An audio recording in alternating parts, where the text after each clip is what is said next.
For those who have joined us, karibuni sana again. We are just about to get into a discussion of the pro bono scheme.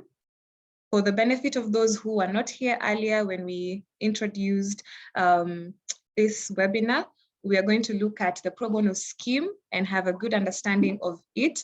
We're going to look at the perspectives of this scheme from the bar, from the bench, and we have a great lineup of speakers today. We have the DR Kiambu, Honorable Sylvia Motary. We have Honorable Lady Justice Mary Kasango with us as well. We also have a representation from the ODPP, Mr. Stephen Casioka, who is a prosecution counsel. And we also have with us a team from the finance, who is also going to walk us through the financial aspects of the pro bono scheme. So karibuni sana for those who are joining us at this moment. And again, for the benefit of those who are joining us, we are first going to look into an overview of the committee, that is the pro bono committee. We are also going to look into the pro bono scheme and what the pro bono scheme entails. We are also going to look at the law in regards to pro bono. What are the expectations of a pro bono advocate, and what has been the experience of the bench, from the bench rather, of the pro bono scheme. After that, we are going to have a plenary session, and please feel free at this point to ask any questions that you may have with regards to the pro bono scheme.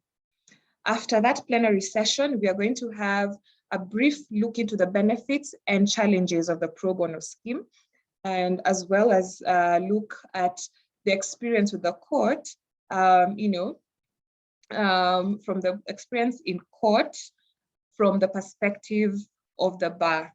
We'll also have a presentation by Prosecution Counsel, Mr. Stephen Casioka. He will also give us a look into the experience of the prosecution with regards to the pro bono scheme. We're going to take a look at bonding of witnesses. We're going to take a look at committal under this scheme. Also, to wrap it up, we are also going to have a presentation around the process of payment under the pro bono scheme, and wrap it up with a further plenary session where, again, you will have the opportunity to interact with the speakers and ask the questions that you may have. It is now 2:36, and again, in the benefit of time, because we know we want to get the best out of our presenters and the best out of the presentations, I will welcome our first presenter, who is Honorable Sylvia Motary. She is currently the Deputy Registrar, Kiambu High Court. She is a chairperson of the Kiambu High Court Pro Bono Scheme, and she's also resident magistrate, Kiambu Law Courts. She holds a Bachelor of Laws degree from the Moi University, a postgraduate diploma in law from the Kenya School of Law, and is currently taking her Masters of Law in Corporate Governance from the University of Nairobi. She's also obviously an advocate of the High Court of Kenya and Commissioner for Oaths and Notary Public. We're very pleased to have you with us, Honorable Sylvia Motary. You're welcome to take the floor and take us through your presentation on the pro bono scheme and the pro bono committee in general. You're welcome. Thank you so much for that very lively introduction. I am, as you've been told, I'm Honorable Sylvia Motary. I am the Deputy Registrar at Kiambu High Court. So I'm going to be handling the introduction bit of this presentation webinar. I don't know if you can see the screen. Yes, we can. Okay.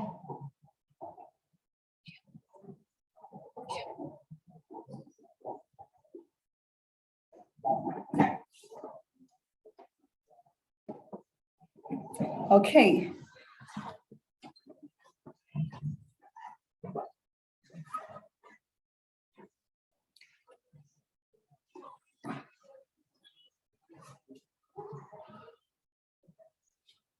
So I'm going to handle the introduction bit.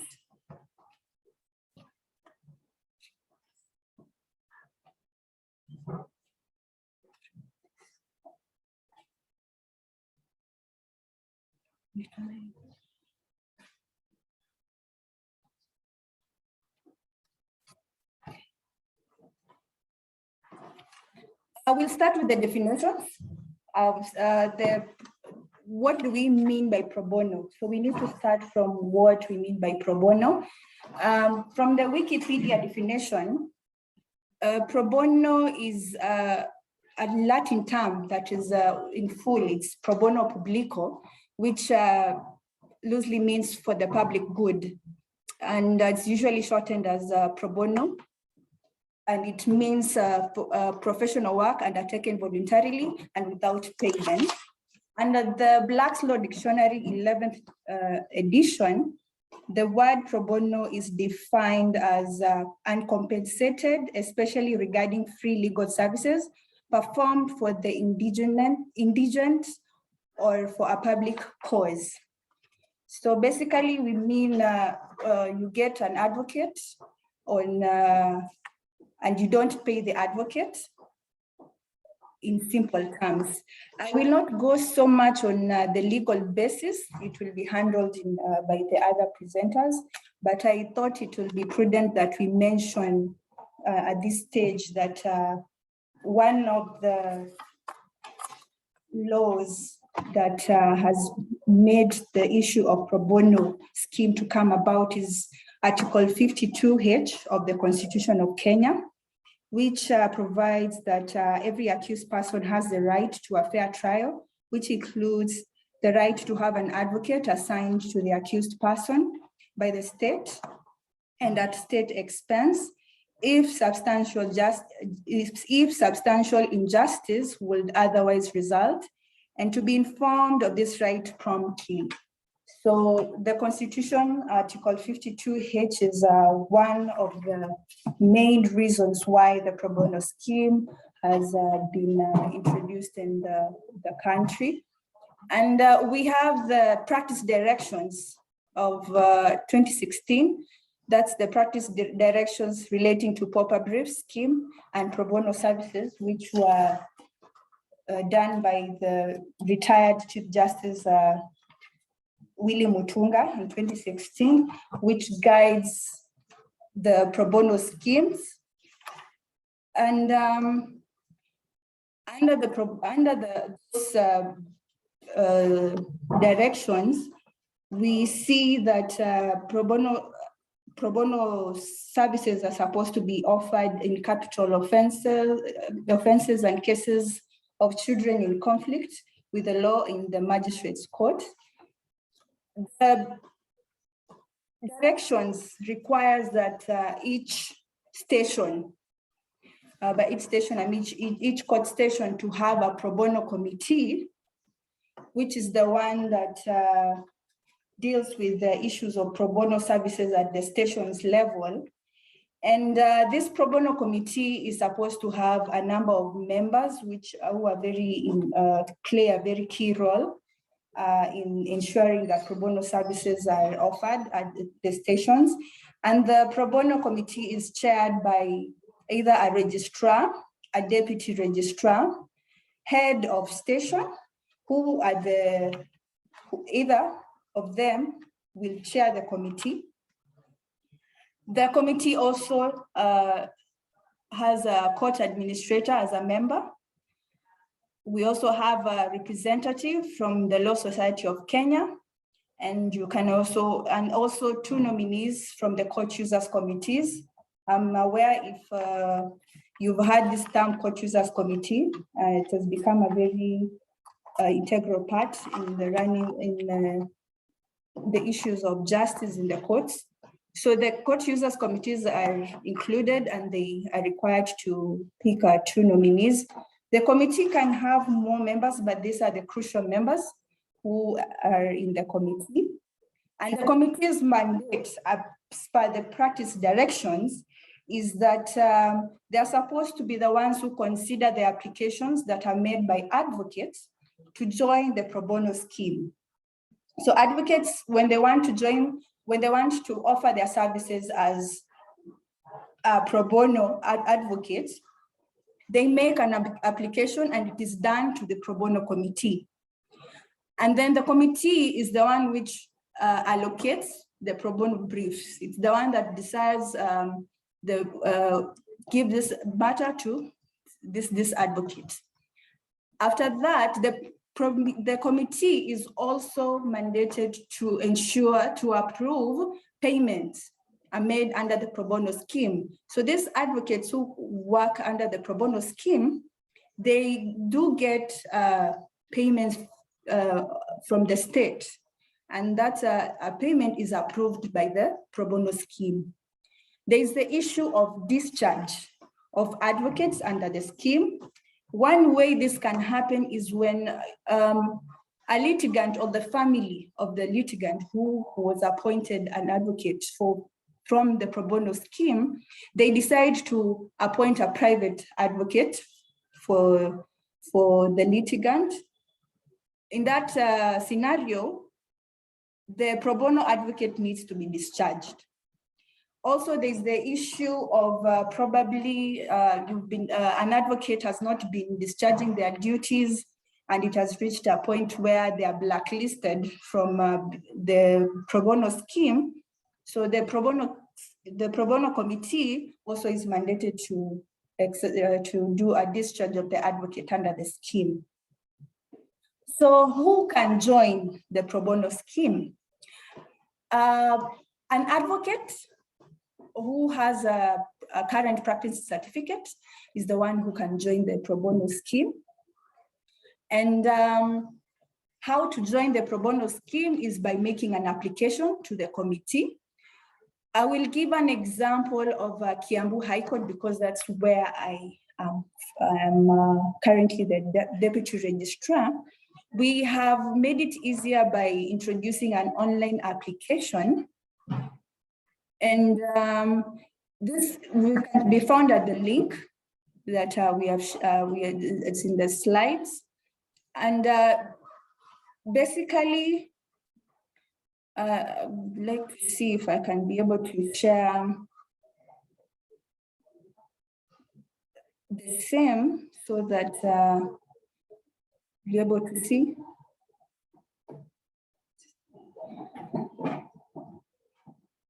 Okay, when you make an application, there are forms that you're required to fill.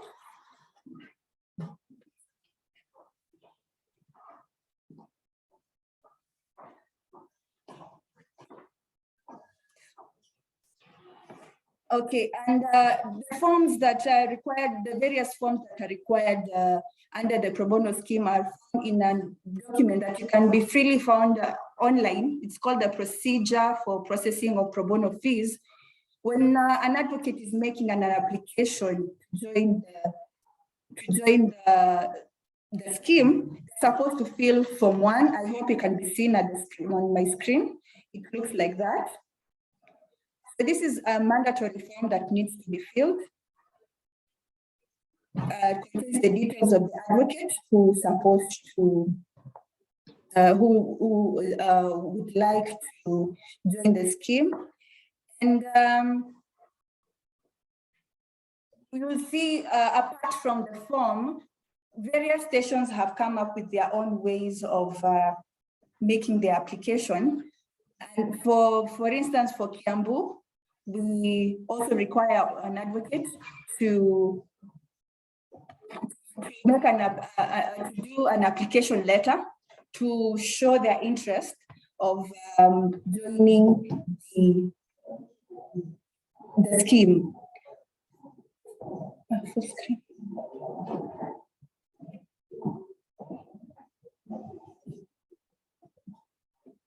Sorry. So they need to show their interest by making the application, doing an application letter. The form 1 is mandatory. And from our online form, which link we have been able to share, it guides you. It shows you which documents you need to put in, the Form 1, the application letter, your practice certificate, all that. So for us, we've made it easier by introducing an online application.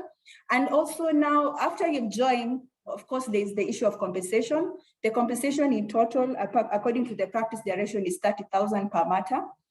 The first installment is 15,000 after you've taken up the matter, where the funds are available in the station. You're supposed to be paid 15,000 in the first installment. When the matter, upon completion of the brief, then the last installment of 15,000 is also made. The finance will be able to go deeper into this, so I will not dwell on the issue of compensation, the amount. But we've also made it easier for Kiambu High Court. We have a link where you can request to make for payments which are pending in the matters that you have been allocated as an advocate. So who benefits from the pro bono scheme? So this depends with the type of the pro bono scheme that you have approached. For instance, for Kiambu High Court, due to the matters that are handled by the Kiambu High Court, majority of the cases that litigants benefit from the pro bono scheme are for capital cases. You will see in other stations there is a pro bono scheme for children in conflict of the law, and also there is also the pro bono scheme for the lower courts, also to the subsidiary courts. So specifically for the High Court, you will see, due to the kind of matters that are usually handled by the High Court, mostly it is capital offenses cases where we will find that the litigants are appointed advocates from the scheme.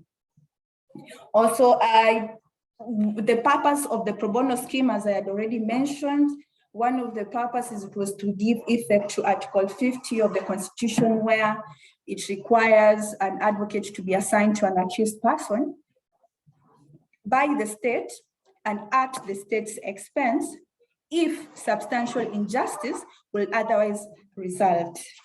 I believe that is enough for the introduction bit.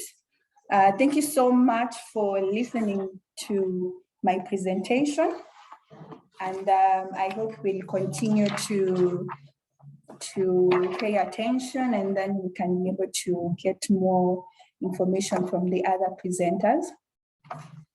At this stage, I've also been tasked with introducing the next speaker. So I will kindly ask, if you have any questions, to please hold on until the plenary session. Our next speaker is, I'm pleased to introduce our next speaker, who is Honorable Lady Justice Mary Kasango. And Lady Justice Mary Kasango is currently the High Court judge in the Kenyan Judiciary, serving as the presiding judge of Kiambu High Court. And she is also a judge of the first instance of the Commercial Court of Justice. Previously, she served as the presiding judge of the Commercial and Tax Division in Nairobi. In terms of education, Honorable Lady Justice Mary Kasango received undergraduate education at the Middlesex University, London, and obtained an honors degree in law. She was called to the bar at the Lincoln Means Inn in London, and was also called to the bar at the Kenyan Bar. She is qualified in Module 4 in arbitration of the Chartered Institute of Arbitrators, and was awarded Advanced Certificate in Arbitration by Chartered Institute of Arbitrators, and also was awarded Certificate of Recognition for the Best Candidate Accelerated Route to Member of the Year for the year 2018. In terms of work experience, she was a part-time lecturer at the Kenya School of Law in the subject Trust Accounts, She was employed as an associate advocate in the law firm Hamilton, Harrison, and Matthews Advocates. And later, she did set up her own law firm under the name Muhanji Kasango Advocates with one other associate lawyer. So I am very pleased to welcome Honorable Lady Justice Kasango to impact us with her knowledge in this subject of today. Welcome, Judge.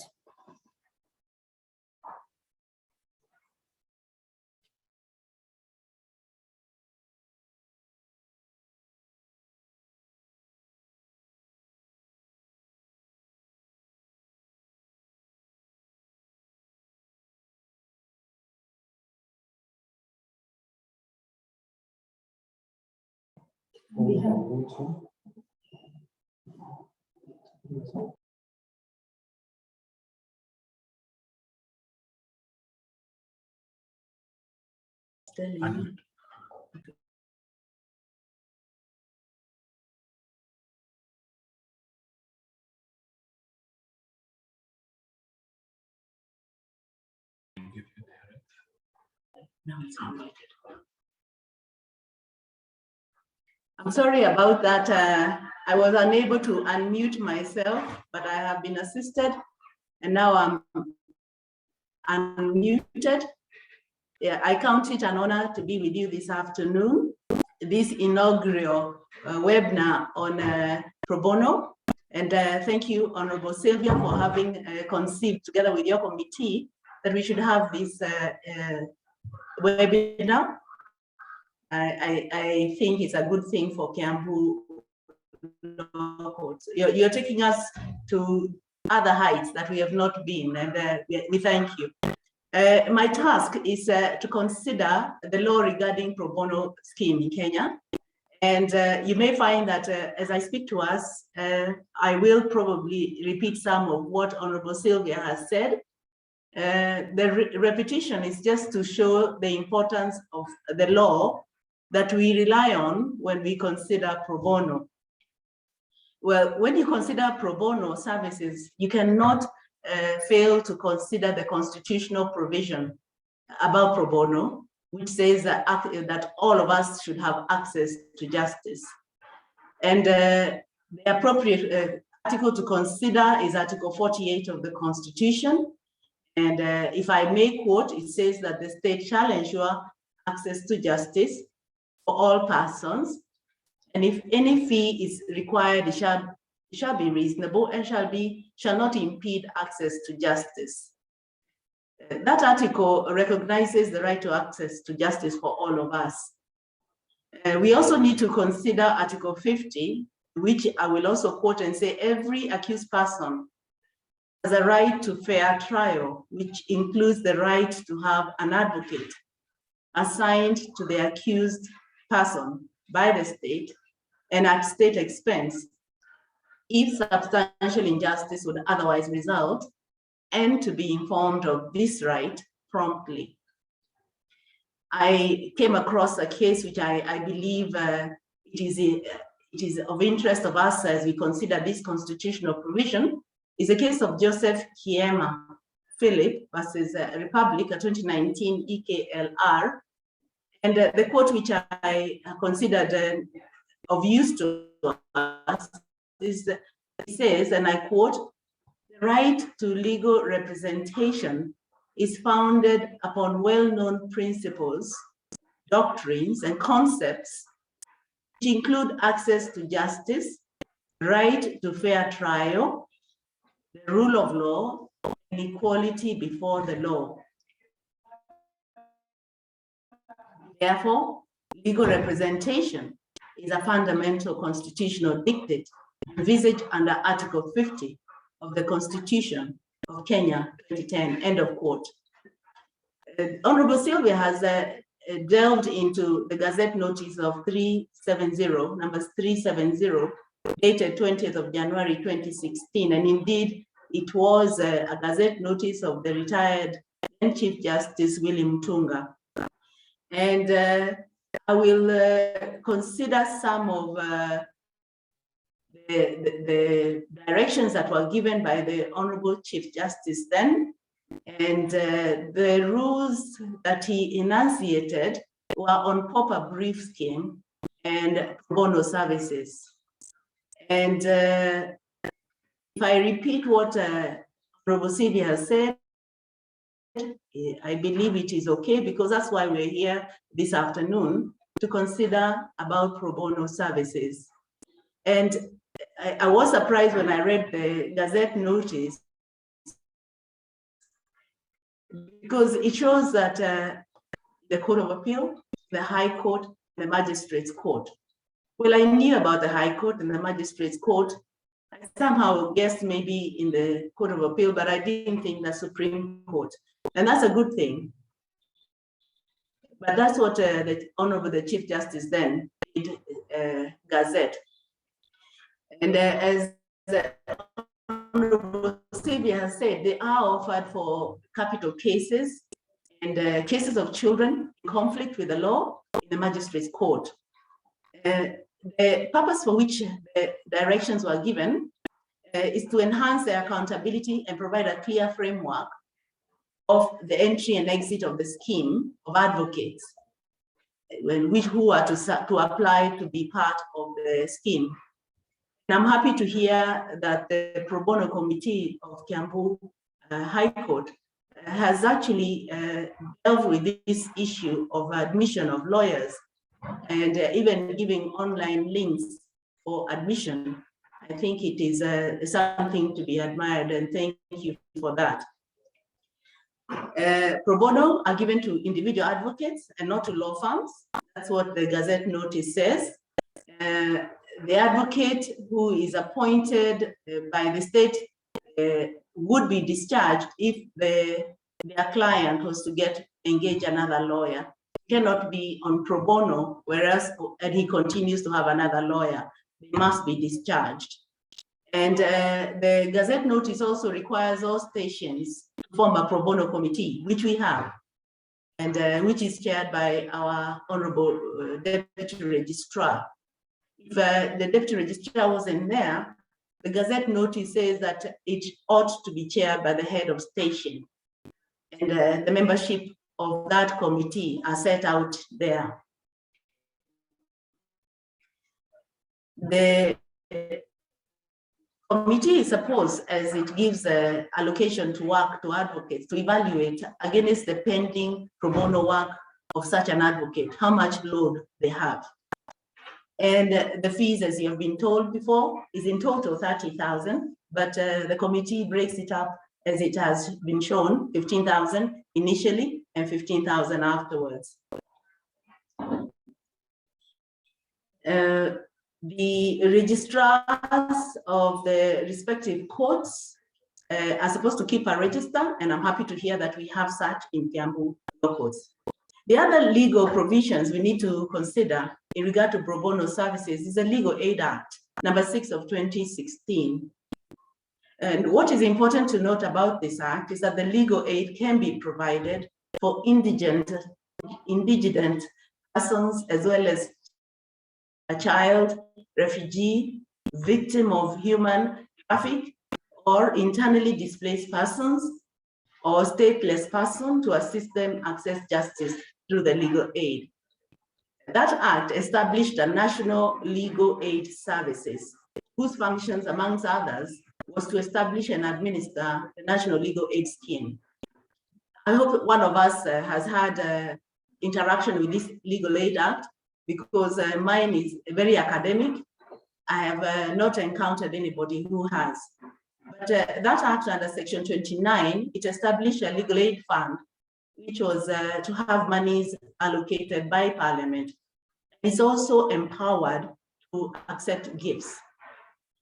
And section 35 of that act provides that legal aid can be provided for civil matters, criminal matters, children matters, surprisingly constitutional matters, matters of public interest, or any other type of cases or type of law. The services of a lawyer are approved. So there is the case that the National Legal Service is supposed to, can approve and widen the bracket. But a person is only entitled to receive legal aid when the National Legal Aid Service determines that the person is eligible. A person wishing to receive legal aid is required to apply to that National Legal Aid Services in writing. There is a form which is provided, which is to be filled. In case of an accused person who is unrepresented, and where substantial injustice is likely to result, the Act under Section 43(1) obliges the court of law where the accused is appearing to promptly inform the accused person of his or her rights, to have an advocate assigned to him under the Act, and to inform him of the existence of the National Legal Aid Services who are there to provide for him with legal aid.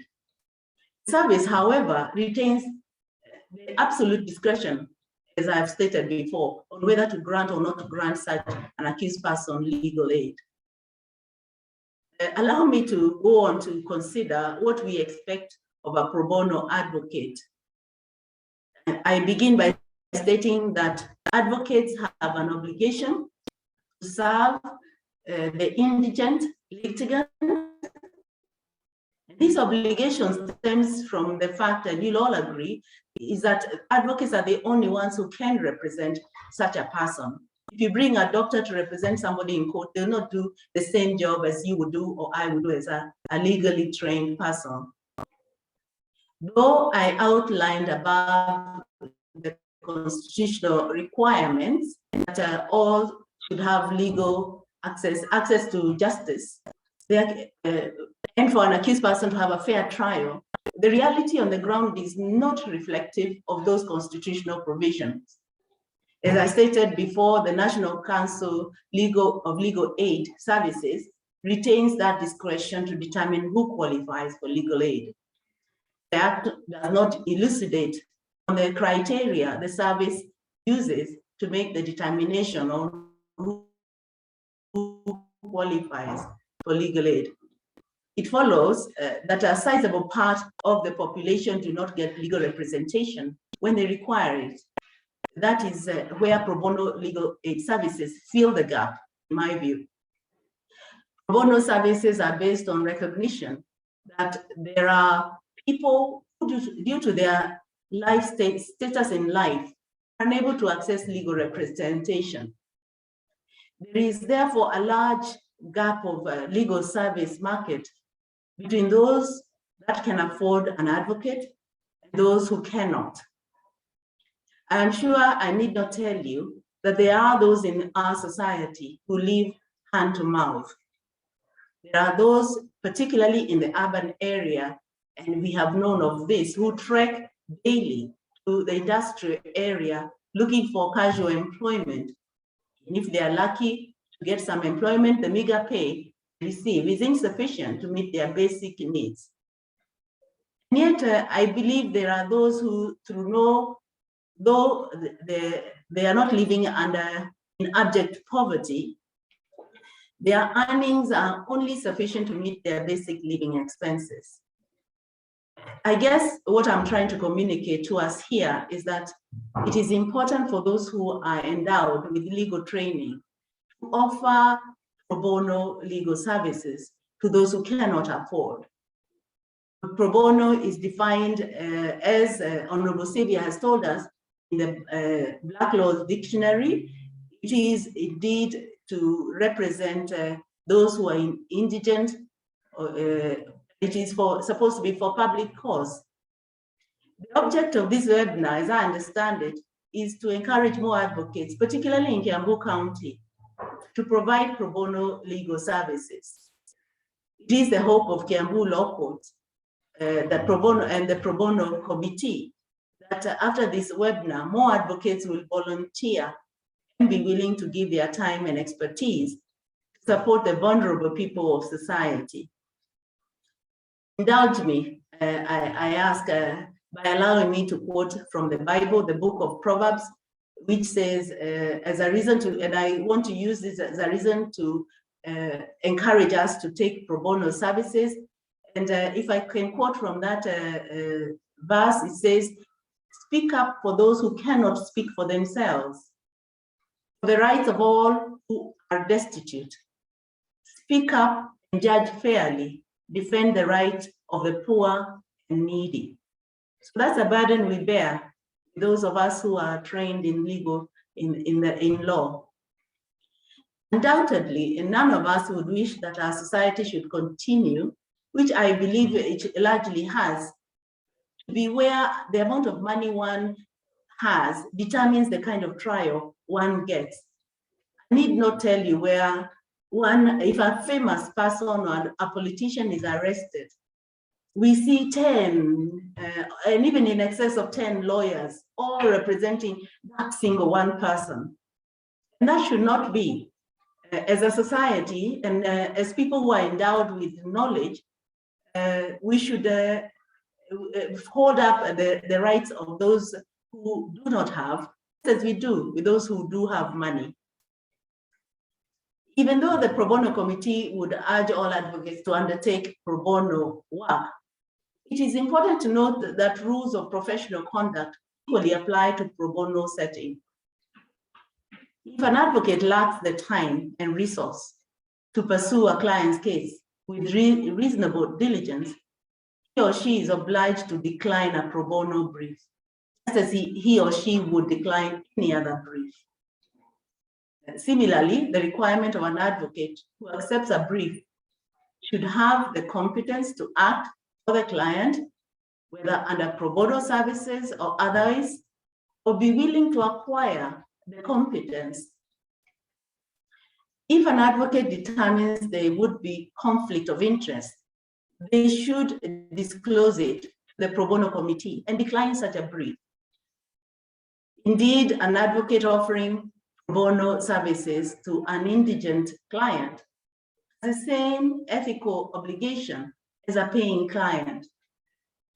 With the above in mind, I wish to highlight practices I have observed which do not augur well in pro bono practice.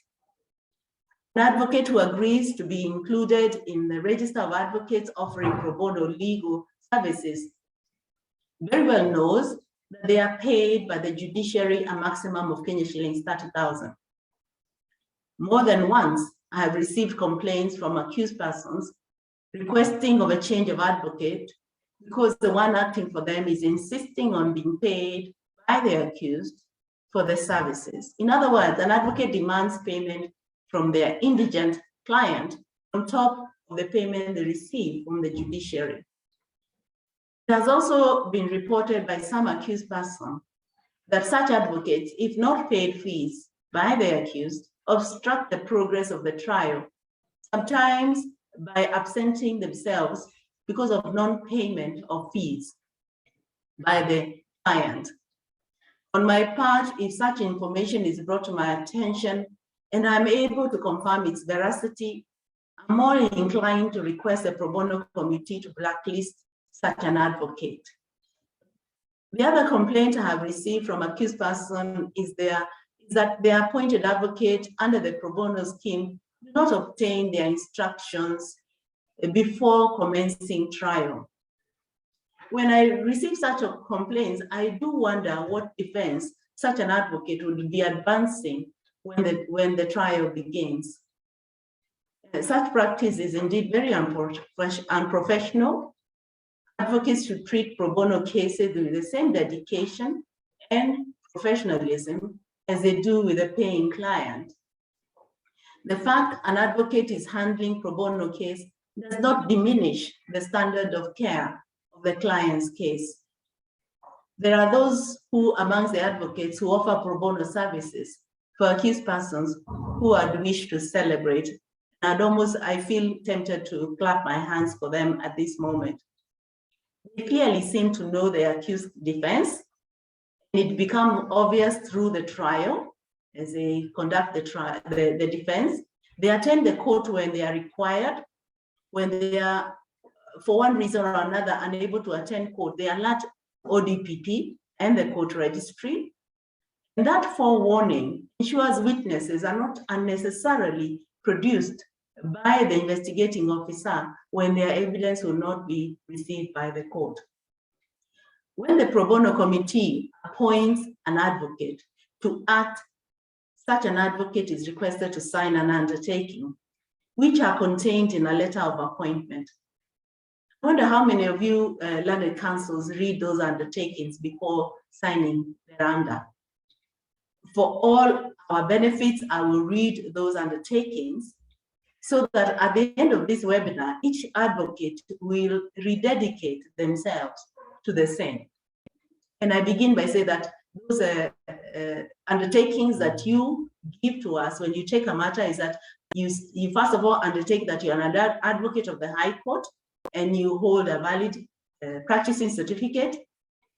You undertake that you will handle the matter professionally, diligently, with utmost care. And you undertake that you will handle the matter with logical conclusion, trial. We have known cases where learned counsels have returned files after being paid the initial fee, and that is not the right conduct for counsel. You also undertake, when you take a matter, that you shall not claim any legal fees for services rendered from your client. You also undertake that you will act in the best interest of the accused, and that you will handle the matter personally and not assign another advocate, save with a reasonable explanation made before the court. You also undertake that you will notify the trial court if you wish to cease acting to represent the accused. And you also do undertake that you have read the Gazette notice which are brought to your attention, and you agree to be bound by the terms of that direction. You also undertake as an advocate that you shall refund part payment in case you irregularly stop representing without justifiable cause for client. And as I said, we have had situations in our court, High Court, where files have been returned. And I'm talking about quite a few files by one particular lawyer who had been paid the initial fee and we didn't get a refund. So as much as those are the undertakings, as I said, I do indeed wish to thank advocates who do the right thing, who appear in court when they are required, who represent their clients knowing what defense they have.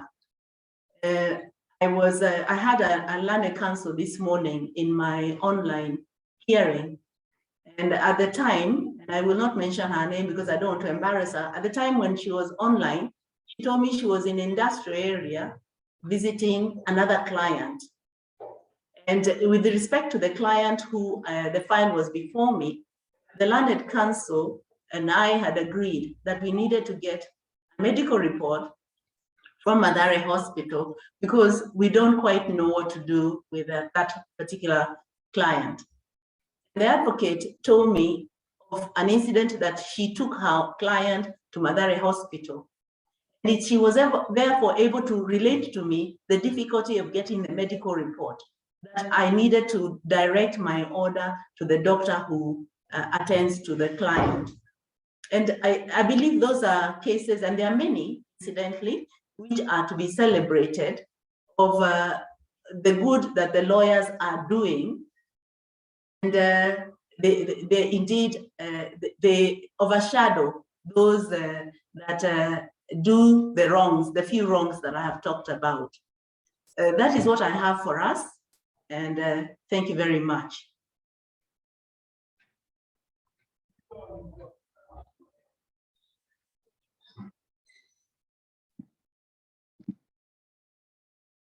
Thank you very much, Honorable Lady Justice Mary Kasango, for that excellent presentation. And thank you to the DR before you for her presentation as well. We've been able to have a good feel and understanding of the pro bono scheme.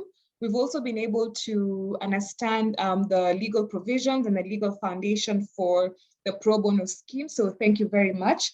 Thank you also, we have had a look also as well into who benefits from this pro bono scheme, the types of cases that benefit from the scheme, as well as the compensation and advocacy advocates should expect once they are part of the pro bono scheme. So thank you very much. And also thank you very much, Honorable Lady Justice, for reminding us that as advocates, pro bono and undertaking pro bono work is something of importance, and something that relates also with the service to our community and service to our country at large. So at this point, we're going to have a short plenary session. So I will welcome questions that we have to the two speakers, that is Honorable Lady Justice Mary Kasango and Honorable Sylvia Motary. So what we are going to do for this session, and we have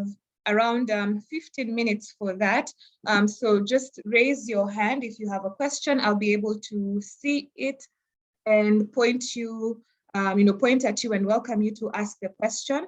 Alternatively, you can also post your question on chat where I will be able to see it. So I see there's one question already. Let me see if there's another one. So probably as yes, we have two questions. So I will call out Daniel. So Daniel, please unmute yourself and go ahead and ask your question. And after Daniel asks, I will welcome you, Gashohi, to ask your question. So keep the questions coming. Once again, this webinar, for those who joined in a bit late, we are looking to understand the pro bono scheme, and it has been brought to us by the LSK Kiambu and Thika chapters, as well as the High Court Kiambu. Daniel, karibu sana.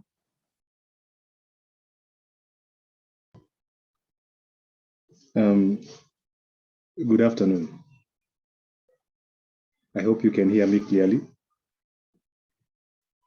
Yes, my name is Daniel Kashau, and I am the chair of Thika chapter, and we are happy to be part of this webinar.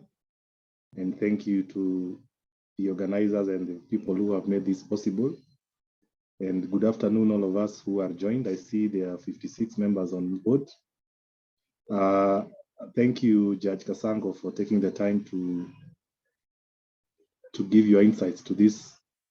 And I also, as the chair of a chapter, acknowledge the benefit which the pro bono scheme has had to young counsel who are beginning their careers. It gives them a chance to get involved and get their feet in the water in matters practice. My question is, when we are now, the brief has been done and the request for payment has been made, most of the times we find that there are issues that arise around that payment, and I know we've dealt with some before, particularly in harmonizing our payment scheme, especially within the county. Currently, there are some requests for payment that have been held on account of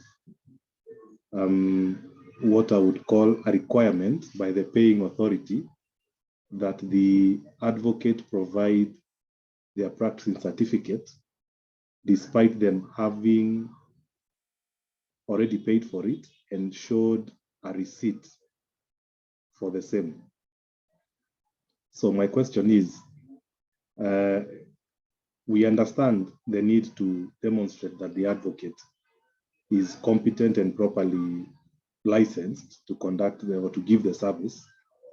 However, when the payment request has been made in January, and as advocates, we are all familiar that at the time in January, very few advocates have their PCs, but they have their payment receipts. So my question is, why would the paying authority not or disregard the receipt for payment of the PC in order to pay the request that has been made? Thank you.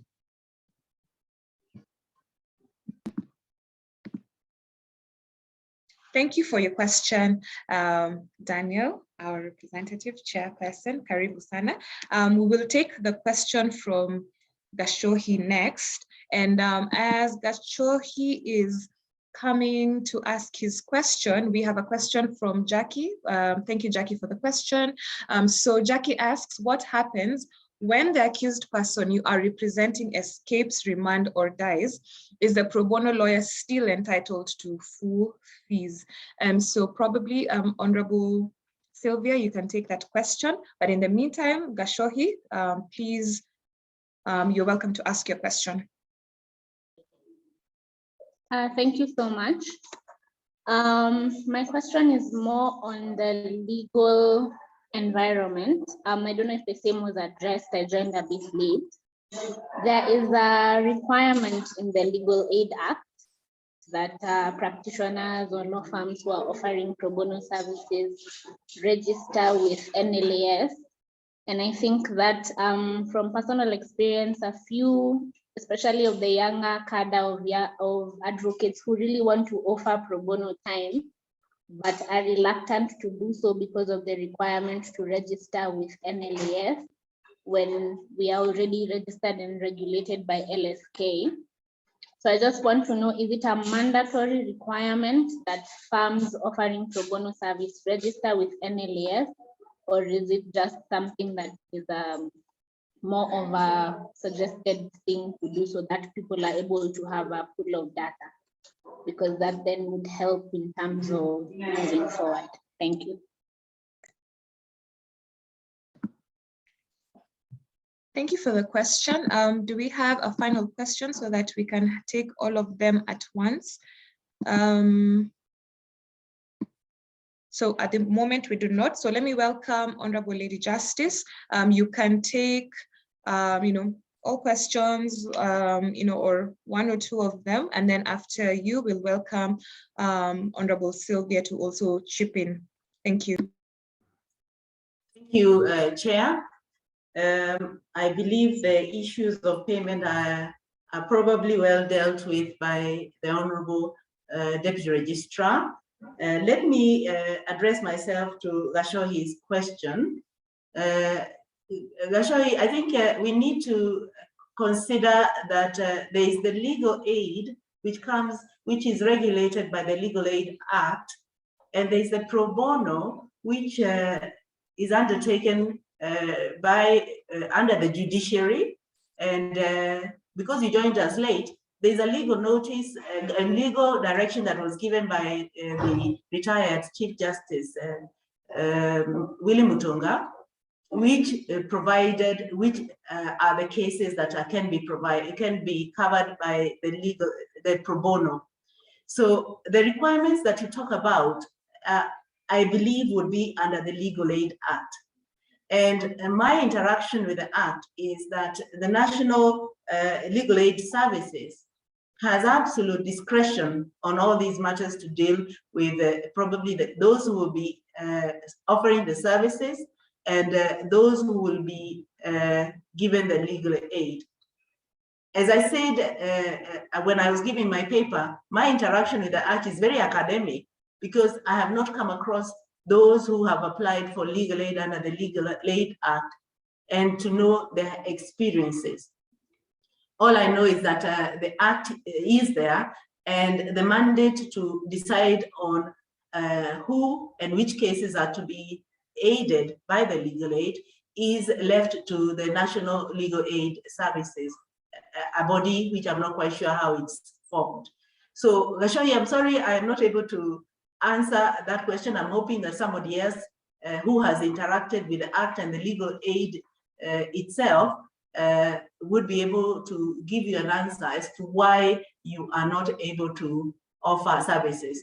But Gashohi, we welcome you to come and register with the pro bono. The pro bono committee is willing to offer services in our courts within the Cambo County, and there you will be able to be offered work quite frequently.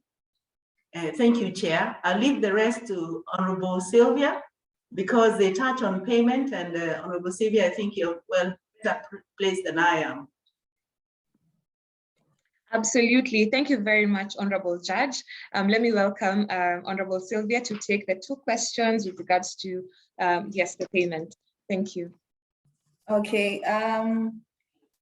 I have first of all to note that we will have a presenter who will be dealing with the issue of finance.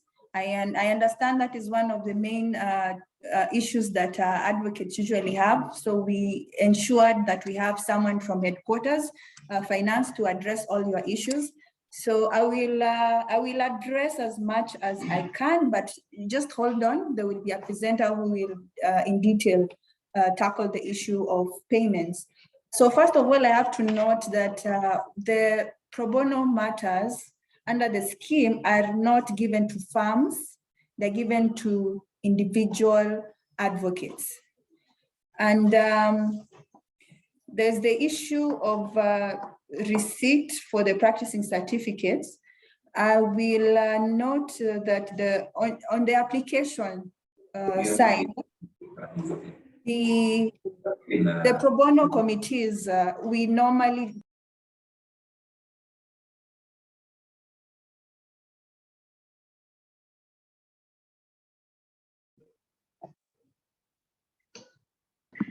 Honorable Silva, sorry, yes, you are muted for a minute there. Okay, Yes, now we have you back. Yes. Okay. I was talking about the issue of receipts for practicing certificates. At the stage of applications, we do accept receipts to show that you've paid for the current practicing certificates. And on the issue of payment, I allow me to leave that to the expert finance presenter to address the issue of whether or not they accept the receipt to show proof that the advocate actually holds a current practice certificate. There was the issue by Ms. Jackie Mwangi on the issue that what happens when the accused person you are representing escapes, remand, or dies. Is the pro bono lawyer still entitled to full fees? From the practice directions is that when you take up the matter, you're supposed to be paid 30,000 in total. So you are paid 15,000 upon taking up the matter, and at the completion of the matter, you're paid the remaining 15,000. So when death occurs, I'm assuming maybe it's a criminal case, and the case, a signal is sent to the court is informed, and the file is closed. That matter is, the matter is marked as closed, the advocate will be paid. The issue of escaping, the courts normally issue warrants of arrest. And when it comes to the point where the file is also closed, the advocate is entitled to their fees. Further, I think I will have to leave the issues of finance to the finance advocate, to the finance presenter.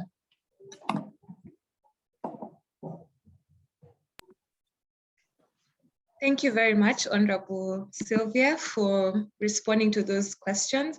And for those who have joined us, you are welcome. This is a webinar on understanding the pro bono scheme, and it's hosted by the Kiambu High Court, the LSK Kiambu chapter, as well as the LSK Thika chapter. So before you joined us, we had a look into the pro bono committee, the pro bono scheme, and that was done by Honorable Sylvia Motary, who is the DR Kiambu. We also then looked at the law with regards to the pro bono scheme. We looked at the legal foundation for the scheme, and we also looked at the expectations of a pro bono advocate and the scheme. So we just wrapped up a plenary session where we had the opportunity to interact with the first two speakers. So now we are going to the second phase of the webinar, where we are going to have a presentation from our LSK representative, Mr. Munene Warutere. And after him, we are going to welcome a representative from the ODPP, that is Mr. Stephen Casioka, who is Prosecution Counsel. And so for now, ladies and gentlemen, I have the pleasure of inviting our next speaker, who is Mr. Munene Warutere. He is a founding partner of Munene Warutere and Company Advocates. He holds a Bachelor of Law degree from the University of Nairobi and a postgraduate diploma from the Kenya School of Law.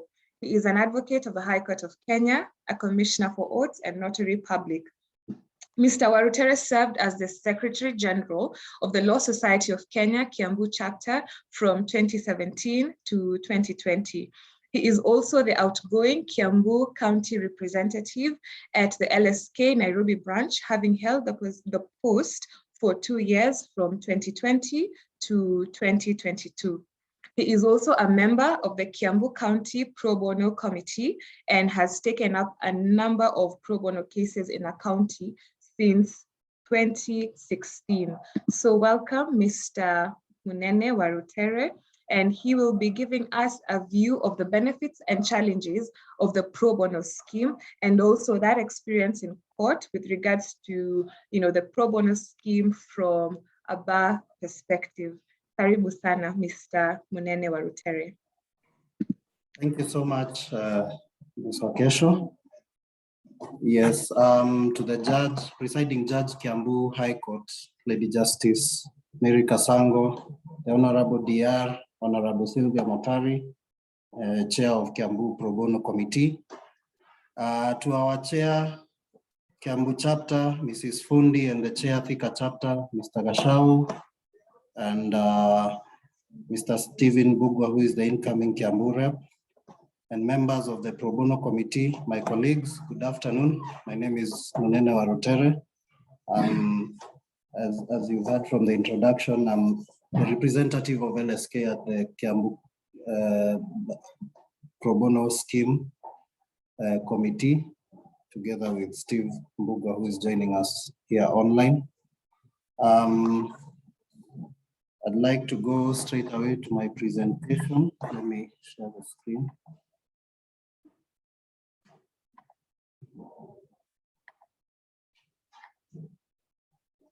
So,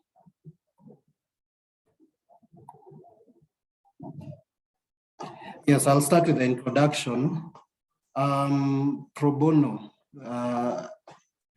is derived from the Latin phrase pro bono publico, which loosely translates to for the good of the people.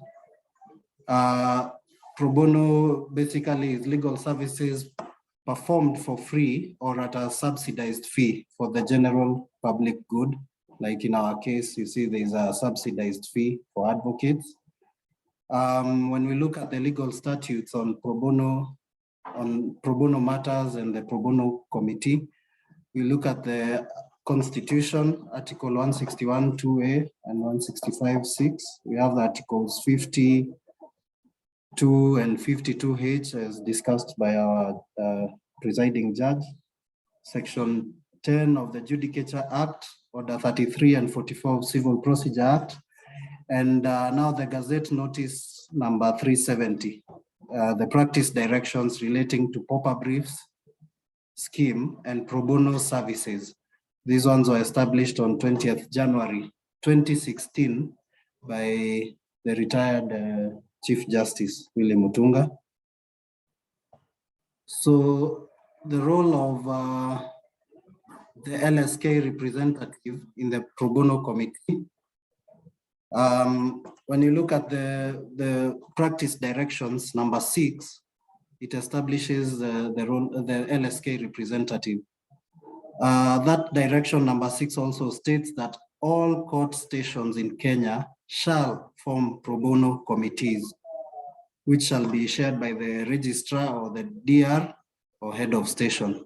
Other members are the court administrator. In our case, we have Ms. Margaret Mutuku.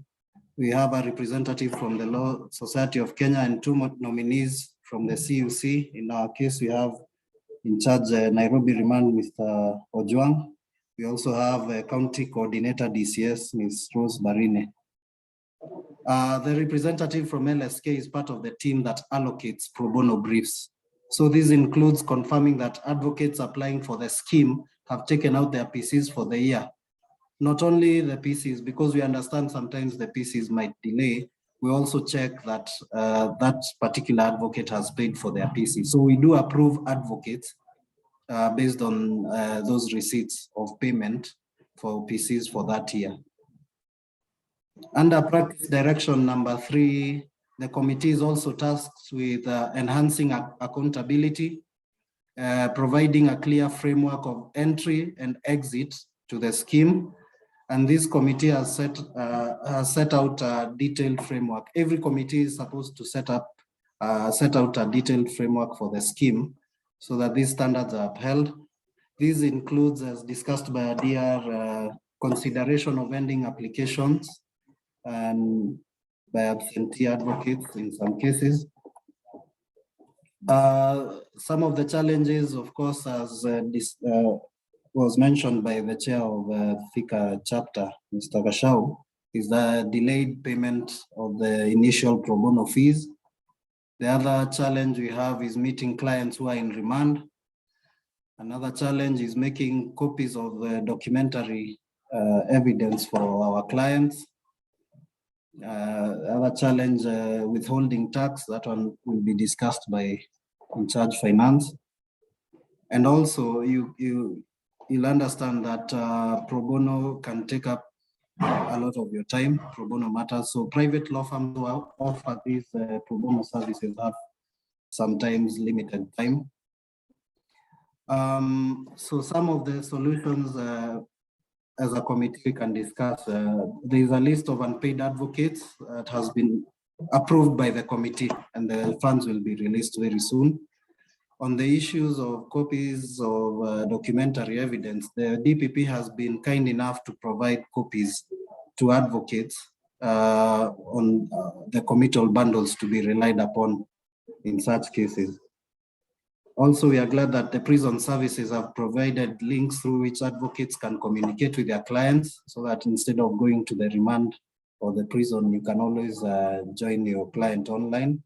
There's also an email address provided for advocates to send scanned documents to their clients. We get that our clients usually ask for copies of committal bundles. So like in this case, we have Nairobi Remand docs at gmail.com, where you're able to send these documents.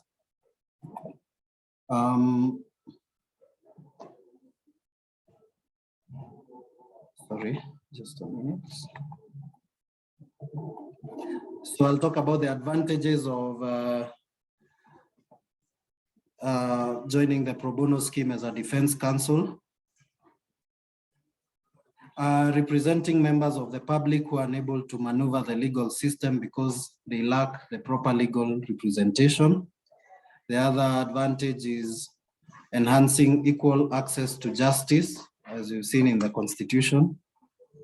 Another advantage, it affords advocates an opportunity to practice in areas of law that aren't their usual focus. And the other advantage, especially for young lawyers, it builds your skills. You see, when you attend these matters, you attend them, like in our instance, in the High Court, you tend to build your skills so that whenever you attend High Courts in other courts in the country, or ELC, ELRC courts, you're able to have that confidence. And that confidence, you can build it when attending these pro bono matters, especially like capital offenses in the High Court.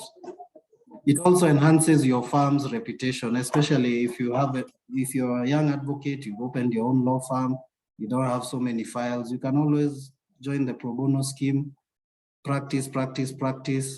And the better you get, the more clients you get. You find clients from court, because whenever you're in High Court, there are also other matters, civil or otherwise, you might get clients from there.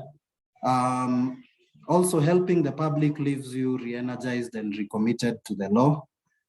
That energy frequently carries over into other regular practices as well. And also another positive feeling is you feel empowered and hope. You make the clients feel empowered and hopeful in situations they thought were dire and hopeless. And if there's one thing humanity cannot afford to lose is hope. And yes, most pro bono advocates find it rewarding and even fun. I can tell you, civil cases are not fun, but as criminal matters, sometimes you get to laugh. There's so much that goes on in court that is a bit entertaining. So it is fun. How can advocates apply for pro bono work? The Deputy Registrar of the High Court has shared that. There are forms that are supposed to be filled in, but we've been provided with links through which advocates can, apply for this scheme. In Cambo County, and then for lower courts, of course, it's a court administrator who handles that. So when these applications are brought to us, the DR or the court administrator presents these applications to the committee. The committee does the approval, and when that approval is made, there's a decision that is communicated to the advocate. Then, as discussed earlier, after the first appearance, you get the 15,000, and upon conclusion, the other half of 15,000. And in case payment has not been made, an advocate is supposed to make an application for order of payment. And an order is thereafter extracted, indicating the amount payable to the advocate. This decision, of course, is communicated by the DR or the court administrator.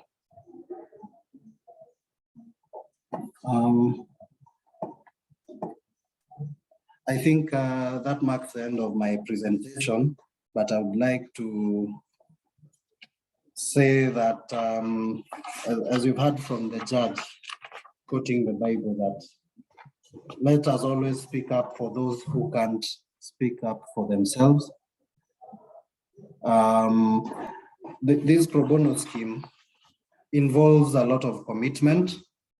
So let us not just apply for the sake of it. It requires a lot of commitment to justice. So only apply if you have that commitment. And I think if you remember when we all got admitted, we were wearing the bibs, or what they call, I don't know the pronunciation, or jabo. What I used to tell other advocates is that when you look at that bib, it has two parts. For me, I take it to represent that on one part, you represent the advocate, the clients who pay, and the other one is for clients who cannot pay. So this is not even religious. If you look at when you're able to help people who cannot help themselves, somewhere you get rewarded. And I'm hopeful that after this webinar, we'll be able to get more advocates in the scheme, and we look forward. Thank you.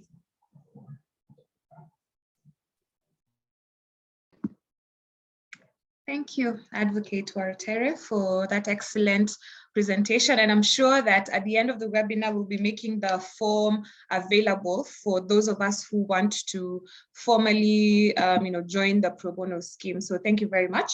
And we are doing very well with time. And we now have our second last presenter, Mr. Stephen Casioka, who will be joining us now to discuss the pro bono scheme from the ODPP perspective. And so Mr. Stephen Casioka is an advocate of the High Court of Kenya, and he has been working, or rather he works with the ODPP as a prosecution counsel, and he is currently stationed at Kiambu High Court.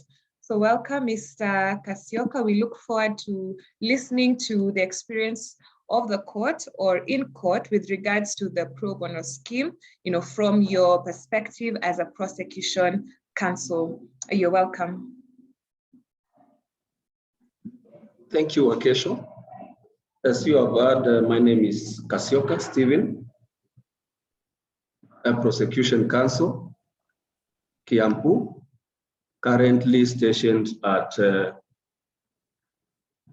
High Court Kiambu. My task today is to briefly tell you about the ODPP and our perspective in respect to the pro bono scheme. From my presentation, you'll note that whereas the DPP does not play a direct role in the implementation of the scheme,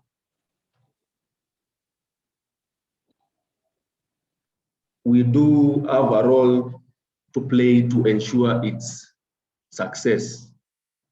First of all, I would like to start by telling you what the DPP is and what the DPP does. The DPP or DPP is established under Article 157 of the Constitution as an independent office. Its operations are governed by the ODPP Act and the Constitution. The main powers of the DPP are to exercise state powers of prosecution other than in courts martial.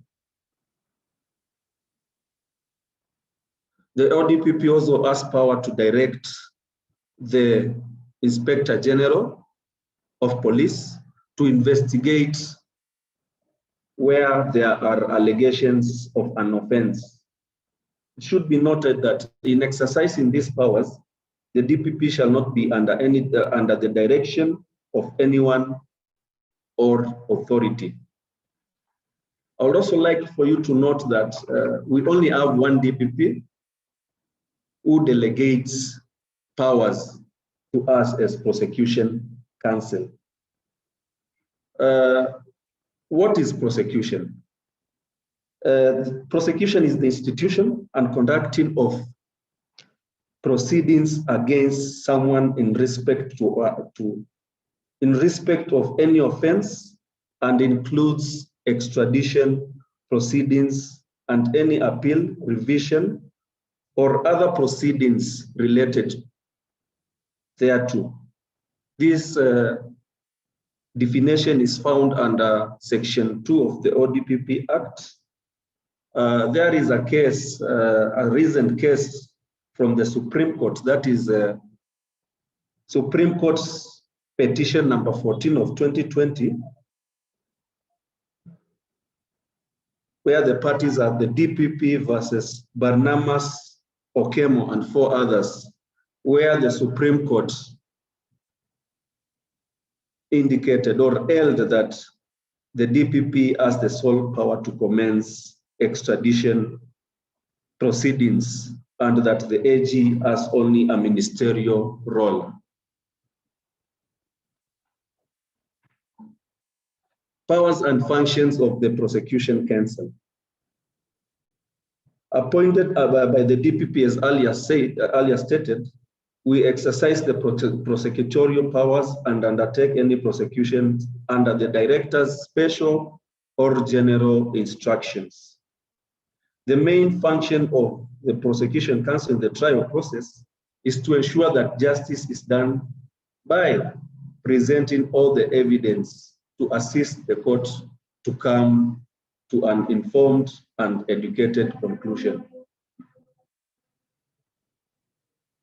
The other function of the Prosecution Counsel is to safeguard the rights of the complainants as well as those of the accused. Article 50. Your Ladyship, you already presented this bit of the presentation and the provision with regard to every person has a right to an advocate assigned to him by the state if substantial injustice will otherwise result. Briefly to the trial process, you will understand that the trial process begins from the time of arrest, charge sheet, arraignment, plea taking, pre-trial, prosecution hearing, defense hearing, judgment, and sentencing. Throughout these processes, there are complex procedures that are involved. And some of the laymen who cannot afford an advocate would be disadvantaged if there were no pro bono scheme in place. what would you expect from a prosecution counsel if you are a defense counsel participating in the pro bono scheme?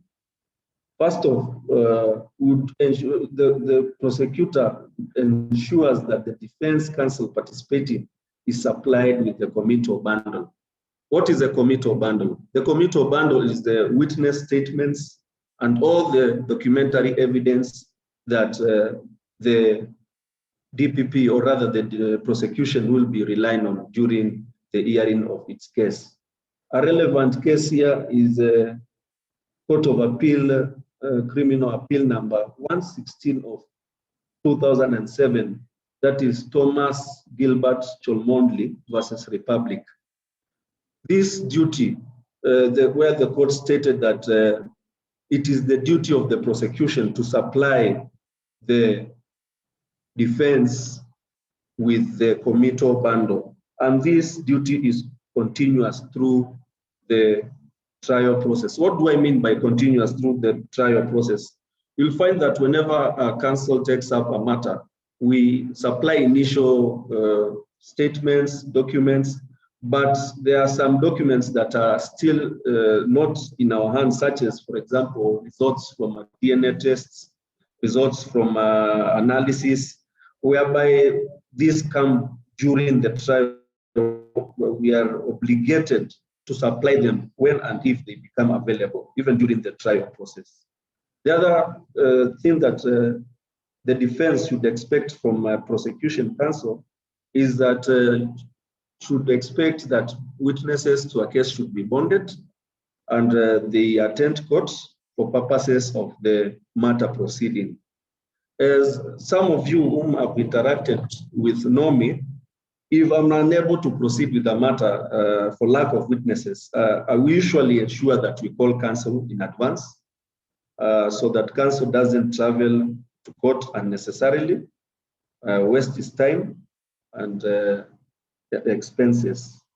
Also, what you should expect, another thing you should expect from the prosecution, if you are participating in the pro bono scheme, you should expect that the prosecution in certain cases is open to alternatives to prosecution.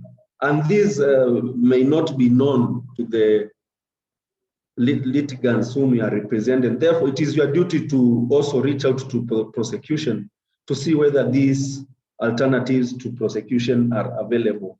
Some of these include plea bargain, diversion, reconciliation, and so forth. What is a plea bargain? A plea bargain has usually been misunderstood as only to reduce charges to a lesser count. But a plea bargain may also include a situation where or rather, let me define the plea bargain so that you may understand where I'm coming from. A plea bargain is a negotiated agreement between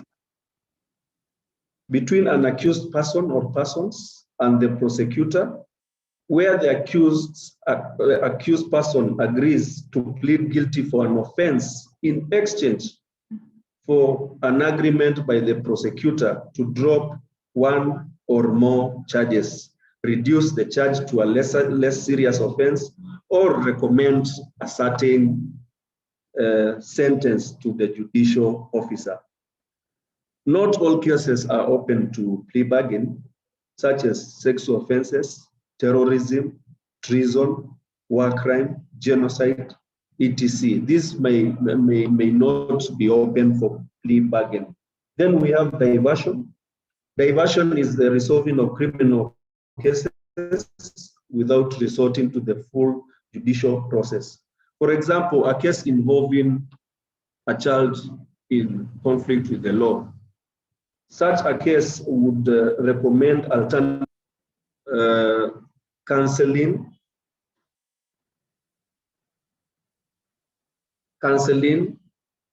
compensation to the complainant, and so forth. Another thing you'd expect from the prosecution is that we are amenable to the use of technology. You have heard of situations where you come to court and you hear that the original investigating officer has gone to transfer from Cambo, has gone all the way to Mandera, and procuring his attendance, physical attendance in court becomes a challenge. Where counsel are amenable, we have an arrangement where we make with the police who are here, and they come with the physical exhibits in court, whereas the original IO joins us online, and we proceed with the matter. Finally, I wish to conclude that the scheme ensures that an accused person who are unable to afford an advocate are afforded one at the state's expense to protect and establish their rights and to defend them in all stages of the proceedings. That is all I had to present. Thank you for having me.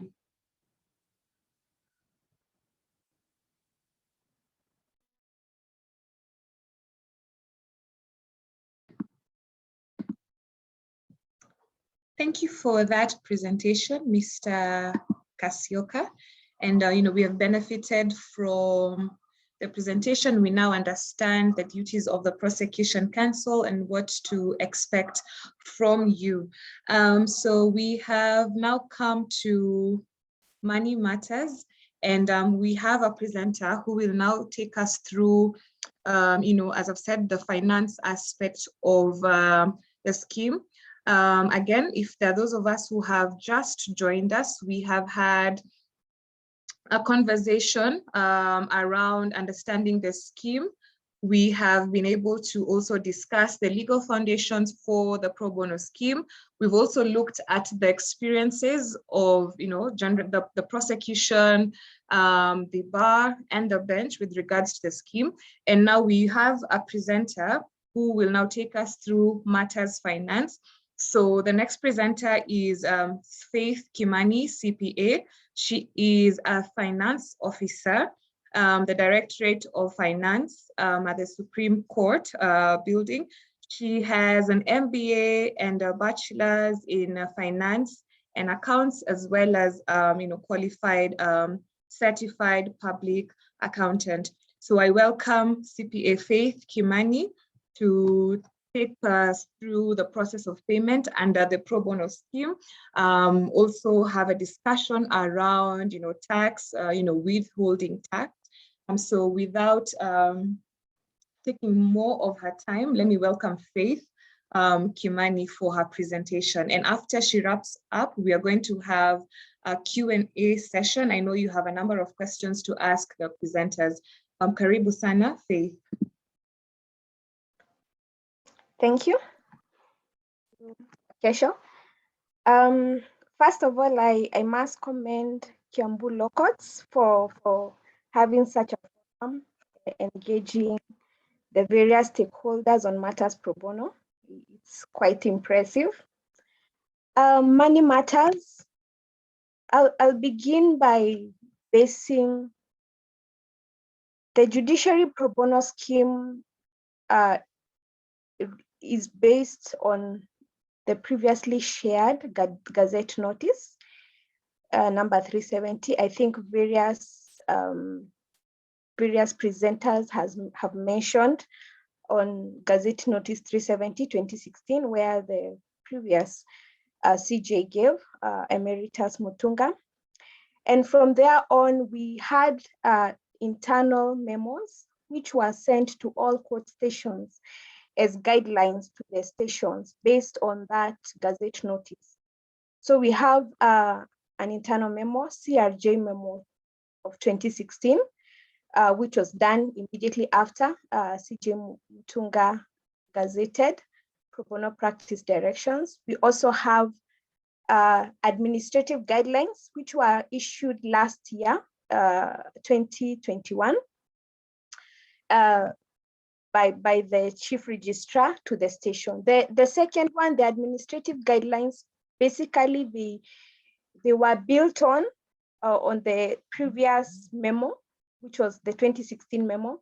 So they were just putting down clearly the guidelines and the procedures that are needed for an advocate to be paid their pro bono. I'll jump to the various requirements, the attachments that we have. We go down. The attachments were from the CRJ memo 2016. So basically, you need an application form in our attachment. We also need the letter of appointment, which is the notification letter from the pro bono committee. We will have the payment request from the advocate, and therein attached a court order authorizing the payment. We also need certificate. Mostly we have the pro bono committee forward a schedule of all the advocates that are due for payment. So those are the 5 basic, the certificate for the station, for the advocate to be paid from the pro bono committee. So those are the five requirements that are needed.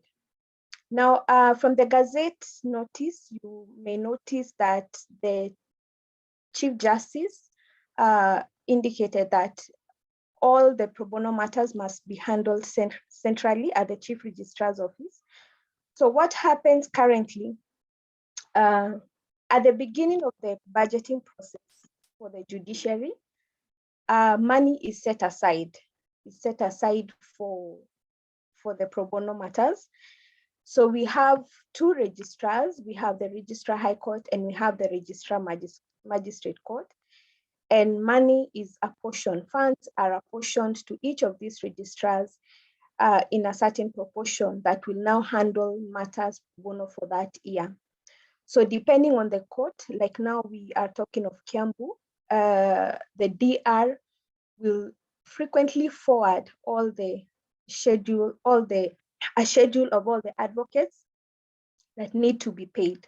So the frequency will depend on the pro bono committee. Really, it's not limited. They can do as much as possible, the forwarding. So from then on, when the registrars receive the request from the pro bono committee, they verify for finance to pay. Basically, for us, we don't do much on the paperwork.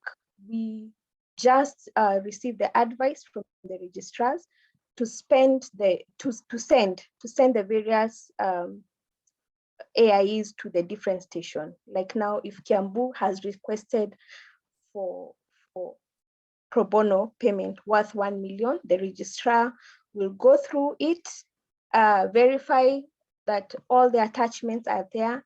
Then now it will be forwarded to our office for payment. Money is already set aside, as I indicated earlier in the budgeting process. So that is what happens on a normal day. I think I'll answer a question. There's a question that was asked that recently there arose matters. Advocates were asked to send their practicing certificates.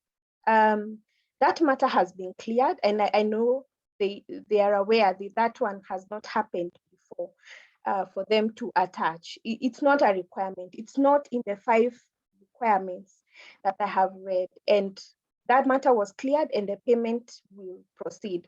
For us, we had already prepared the payments, but then now it's the process of payment. It reaches a verification process, and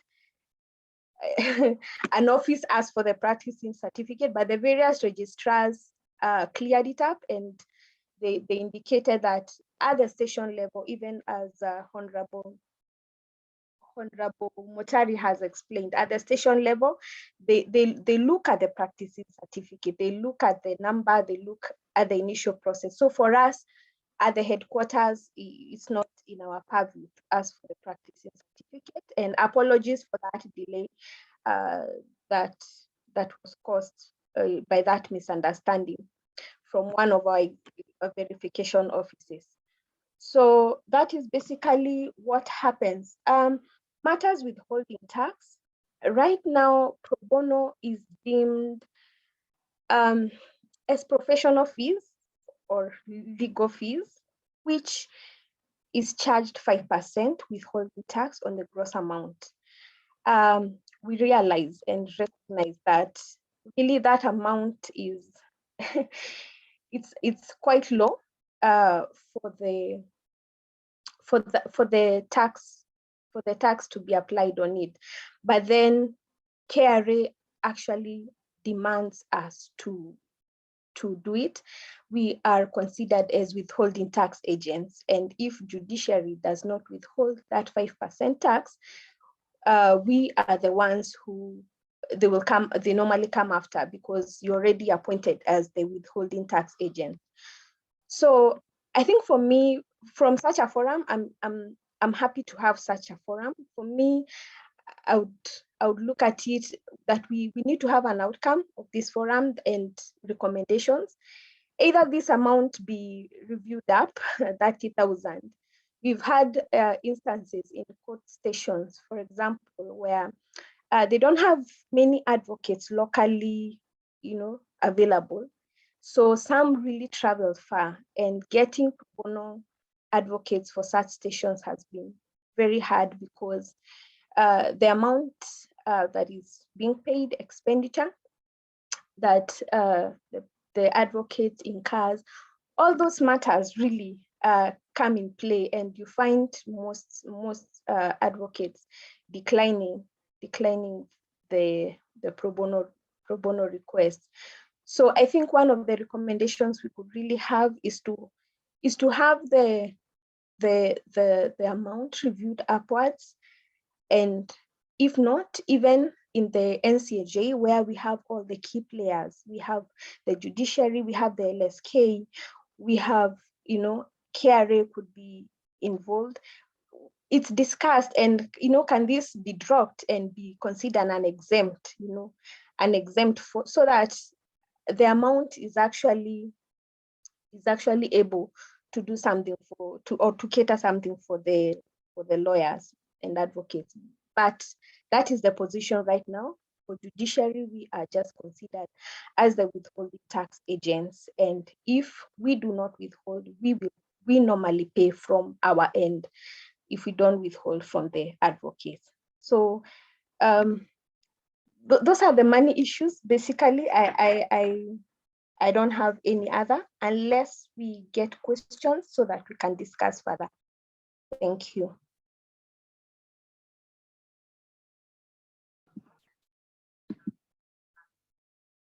Thank you very much, our CPA Faith Kimani, for taking us through your presentation, and also for the recommendation that there's definitely, or there could be a need to review the payment upwards, because as you're mentioning, sometimes advocates have to travel from far, and the 30,000 may not necessarily also cover all those expenses. So thank you for that. And so at this stage, we now have 20 minutes for the questions, answers, or comments. And yes, so please feel free to raise your hand or to post your question in a chat section. We have Faith Kimani, of course, ready to answer all our questions with regards to finance. We also have Mr. Stephen Casioka from the ODPP, who had just given his presentation from the ODPP's perspective. We have Mr. Colin Warutere Munene, who also gave his perspectives from LSK and from the bar. And we also have with us Honorable Justice Kasongo, as well as our DR, Honorable Sylvia, with us to answer our questions. So maybe probably as we are thinking through or preparing our question, maybe one question that I could ask any of our presenters to answer is, is there a restriction as to the number of cases that an advocate can take up or can be allocated to an advocate? Maybe also what the impact of the scheme has been so far.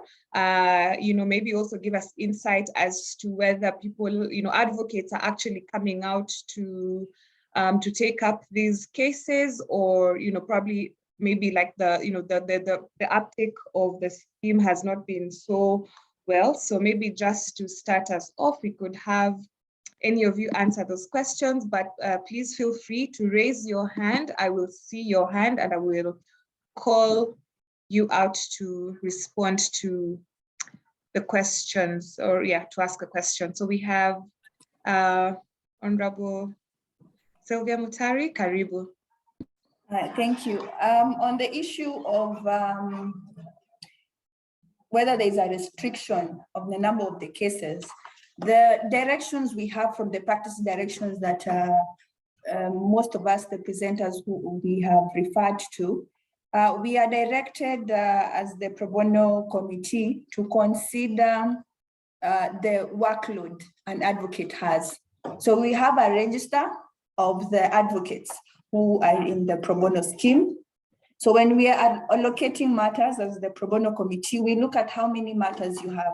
So the person who has lesser matters has a chance of having another matter added as opposed to someone who has more matters.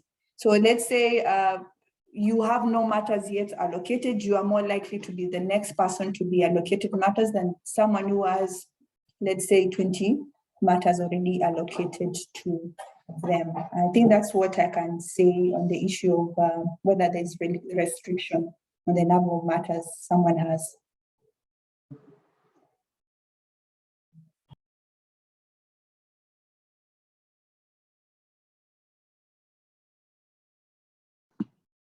Thank you, Honorable Sylvia. We have Lady Justice. Please go ahead. Thank you, Chair.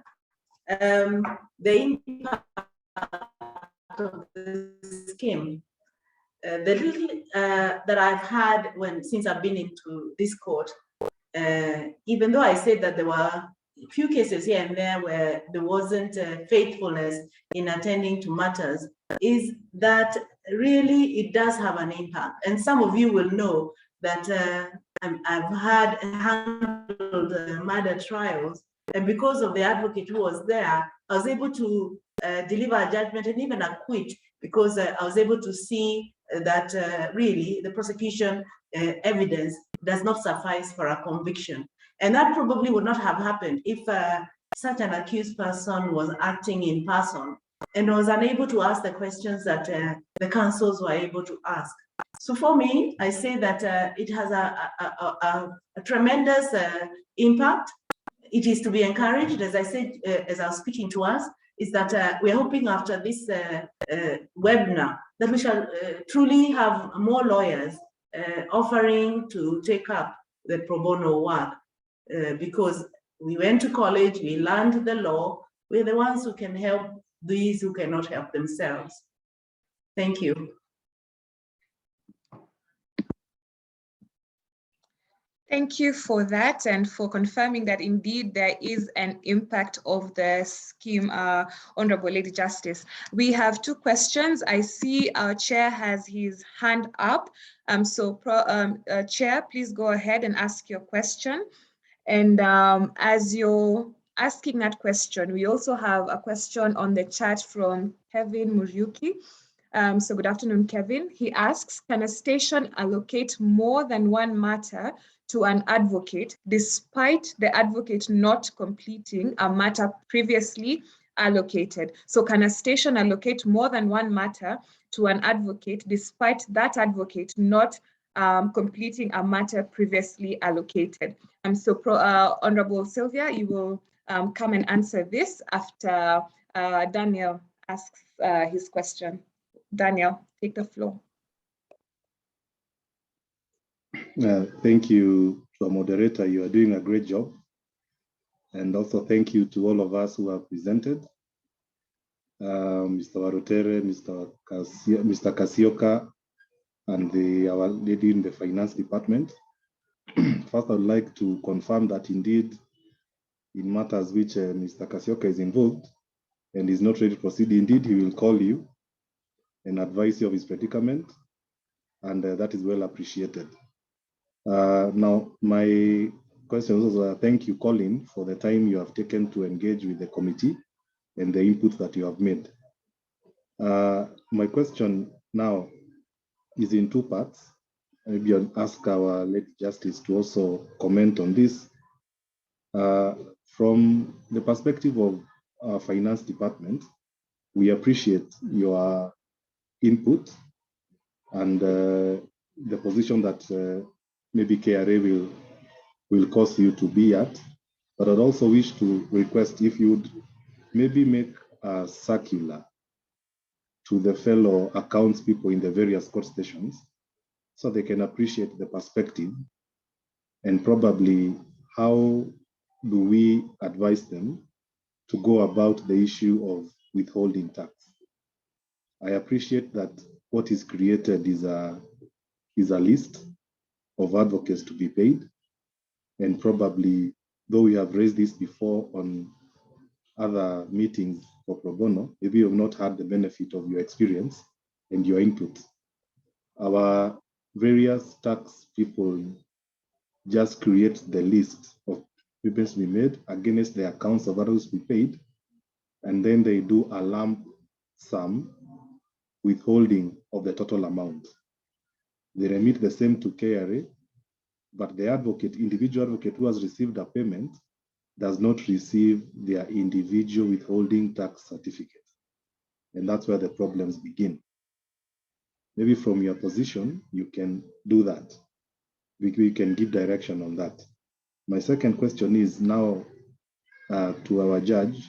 These pro bono committees, I believe we are not only addressing this issue from the perspective of pro bono matters that are held in the High Court. We also are aware that the pro bono scheme also touches on matters that are in the magistrates' courts, the sexual offenses and other offenses which require a pro bono advocate to be involved. Now, does this committee have oversight over these other committees that are created under the pro bono schemes that are available in the magistrates' courts? Because I would want to envision a situation where what is decided at the pro bono committee in the High Court at Kiambu is the same guidelines will be applied in the lower courts. Is this what happens? Maybe we can get clarity on that. Thank you. Thank you, Mr. Gashao, for that question. I will also ask Honorable Sylvia to supplement to my answer. I know that the magistrates court have their own pro bono committee, and from your question, it actually now brings to light that we need to have conversations going on to ensure that we are giving you the same services from both the committees, because it doesn't make sense that we would have certain standards for the magistrates court and another standard for the High Court. But what I know is that they work independently because they appoint counsels to appear in the respective court.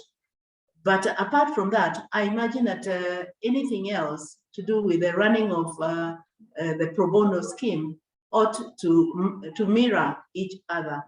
But I want to ask Honorable Sylvia, who's been on the ground as far as the committee is concerned, or anybody else who is a member of that committee, to help us know whether that does happen, whether there is interaction.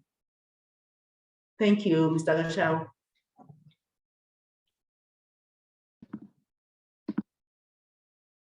Thank you for that, Honorable Lady Justice. And we also have another question that has come that probably Honorable Sylvia, you can take up as you're responding to Daniel's question and to the earlier question on the double allocation.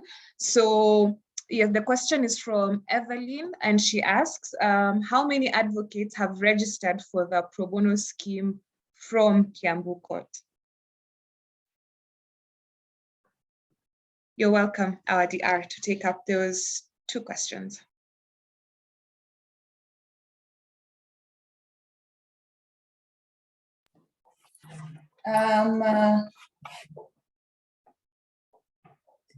Okay, let me just start with the issue of, pro bono scheme for High Court and for lower court. So for instance, for Kiambu High Court, we have the Kiambu High Court pro bono scheme, which deals with matters in High Court. And also, I also note that Kiambu Law Court has also set up a pro bono scheme for the children matters. And we have a children committee that is deals with those issues with the allocation of the matters. So basically, they are separate, but the duties that they do are the same, are similar. There are similar duties for the committee. So they have their own, there's a pro bono scheme from the lower court, and they have their own committee, and their duties are similar to the duties that I've shared today. The issue of allocation of the matters, approving advocates, it's similar. There was also the question on how many advocates are registered in the pro bono scheme in Kiambu High Court. Currently, in Kiambu High Court pro bono scheme, we have 90 advocates who have registered. We are very appreciative of the advocates who have given their services under the pro bono scheme. But as you know, each and every day, there are new matters that keep on coming to be filed in court. So it's an ever-ending cycle. So that's why we are still encouraging advocates to please continue applying. And I note that in the last meeting we had last week, I believe, in the pro bono committee, we were able to approve the advocates who made applications to them. So please keep them coming. And each time we have a sitting as a pro bono committee, that is one of the agendas that we normally do. We look at the applications that are pending. And once we approve, we register the advocates into the scheme. There was also a question by Mr. Kelvin Muriuki, who asked whether a station can allocate more than one matter to an advocate, despite the advocate not completing a matter previously allocated. If you remember from my presentation, I did mention something to do with discharge of advocates. And I also mentioned the issue of blacklisting of advocates. We will see from the court, I will speak from the High Court perspective, since that's where I'm sitting as the DR. We would get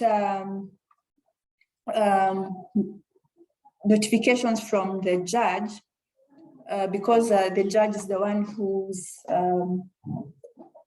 handling the matters and is able to see the conduct of the advocates. So when an advocate, we notice that an advocate has been allocated matters and they do not bother to appear in court, and they are repeating, not addressing the matters. They don't even bother to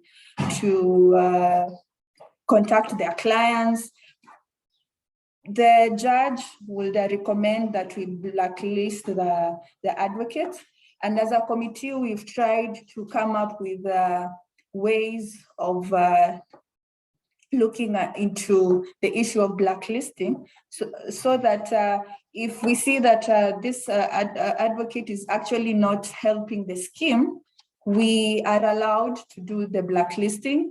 And if an advocate is blacklisted, then we will not allocate matters to that advocate. But if you have not been blacklisted, there is nothing stopping the pro bono committee from allocating matters to you. I believe I've been able to answer the questions that were directed to me. I'll take it back to the host.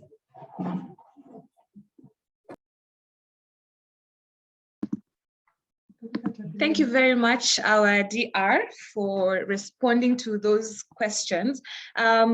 We are 2 minutes away from closing, and I do not think that I have seen any new questions. So at this point, we will have closing remarks and a vote of thanks. And before that, there's a question on whether the recording will be shared to participants after the webinar. And yes, we are recording it. And so we will be able to share so that those of you who joined in late can benefit from that. Oh, sorry. So there is one last question. Let's have the question from Ruth, and then we will wrap up. So Ruth, please unmute yourself and ask the question. Yes, my question is, how do advocates know that they have either been allowed or they have been approved, as Honorable Motary has said? And how do advocates know that they've also been blacklisted? So what is a mode of communication? Thank you for the question. Over to you, our DR, Honorable Sylvia, to respond.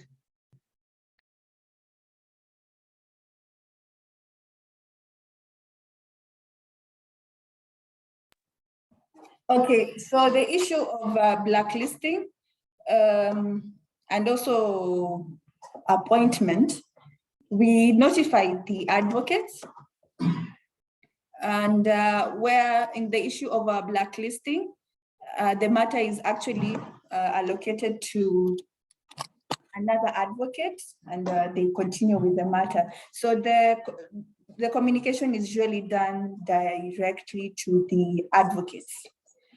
Although as a committee, we were trying to come up with ways so that after each meeting, we can be having a list of the advocates who have been appointed and according to which meeting that they have been allowed to join the pro bono scheme.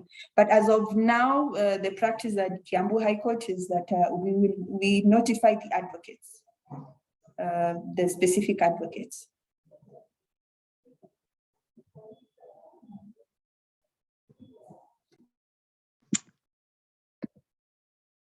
Thank you for that, Honorable Sylvia, for your response. And with that, we have come to the end of this webinar. Thank you, everybody, for taking the time to join us. And we also say a big thank you to our speakers, Honorable Justice Kasango, Honorable Sylvia, our DR, Colin Warutere, advocate from the Law Society of Kenya, Stephen Casioka, as well as CPA Faith Kimani, for enlightening us on this very useful discussion. And to all of you, we hope that you'll be able to spare some time and take up and register. So thank you again. We will be sharing the form and the recording actually to all of you because we already have your contact, so we will disseminate the recording later. So thank you. It is 4:30 on the dot. Have a lovely evening and see you next time. Bye.